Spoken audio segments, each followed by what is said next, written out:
You're watching News 24 Live tonight. Bafana play their final Group C clash against Ghana. They're in with the slightest of chances. We're going to chat about the permutations and some of the changes that Shakes Mashaba has made with our in-house football analysts Tashreeq Wadin and Wade Pretorius. Gents, thanks for coming in this afternoon. Thanks, Nick. What are the chances of Bafana sneaking through? Obviously, it's down again to other results going our way. I got the permutation slightly wrong yesterday when I chatted with Rob. Wade, what do you make of it? Well, it's unfortunately not in our hands, Nick. You know, we need Senegal to beat Algeria or vice versa, and then it gets a bit messy from there on then. So I'd like to see us win the game. The other sides play their final game and see what happens from there. I'm tired of talking about permutations. I'd rather prefer to focus on positivity in Bafana getting a result against Ghana. Yes, and even if we don't go through, we leave AFCON with a win because the likes of Algeria losing to Senegal are very slim because they're coming off from a loss against Ghana, so they would want to end off their Group C with a win as well to advance to the quarterfinals. You say that that's an unlikely result, Tashreeq, but it seems like the results in the group have more or less evened out. So it's probably not that unlikely. Yeah. Pretty much so. If Algeria, they are the best team in Africa, Senegal as well, who came into AFCON as a surprise package. No one would have thought they could have beaten Ghana, and now Ghana also need a win as well as Senegal. So if Algeria could lose to Senegal, if it happens, but Bafana need to go out and get 3 goals if they want to go through. That's if Algeria win. So of course both games being played at the same time, as is usually the case with the last pool match. The Ghana side, historically, have been a very strong African team. What does their side look like tonight? No, they're still pretty powerful. Asma Gyan is one of the leading strikers on the African continent, and they're pretty solid all the way around. They've got a lot of guys that play in France and abroad, so they've got good experience. Ghana up and down. You know, they haven't been great. Maybe that last gasp win in their second game might give them a lot of confidence for this game. But along with the permutations, they could also sneak through with a draw. So maybe Ghana won't want to go all out attacking and leave them South Africa to counter-attack and possibly sneak in a win.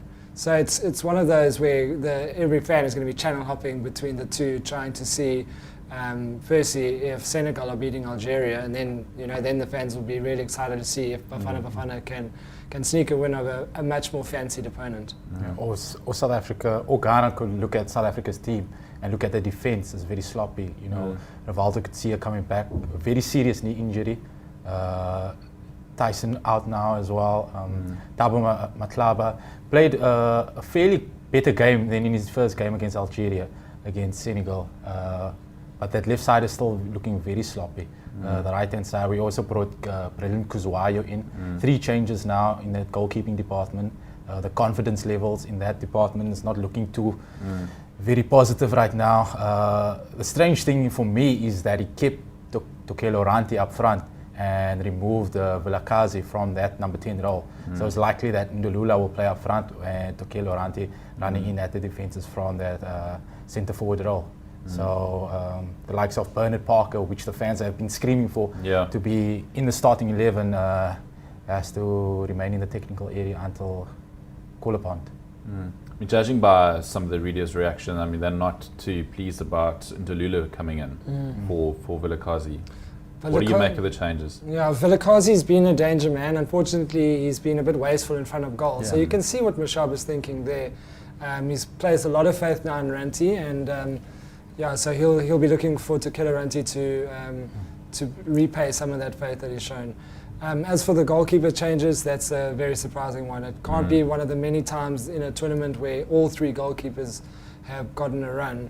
I like Brilliant Kuzwayo as a player. He's done well. He had a good MTN8 Cup final, and I reckon he'll do well in goals. And especially if we win and go through, he's a lot on the line for him to try and play in the quarterfinal match if we get that far. So some of the could see us coming in for injury, so that's nothing to moan about. Manisa, for me, despite scoring, he hasn't been great because he's playing out of position. He's a central midfielder playing on the left wing. So Masango, for me, is probably a better choice. He's more of a natural winger. Yes, and we'll likely see Tusopala and Masango switch from the right to the left as the game progresses. But it's like, in a sense, the change from bringing Dulula in makes a bit of sense because he holds the ball up very well, so he can attack Ghana's defense on. So it's going to be an interesting game, to say the least. Okay. Tash, prediction from you? Bafana, sneaky 1-0 win. And yourself? Stolen it out of my mouth there. I was also going to go with a 1-0 win, but I'll change it now to say Bafana to win 2-1, scoring late on to get the winner. Okay. And going through? Oh, I'm not confident about that. I think Algeria will overcome Senegal.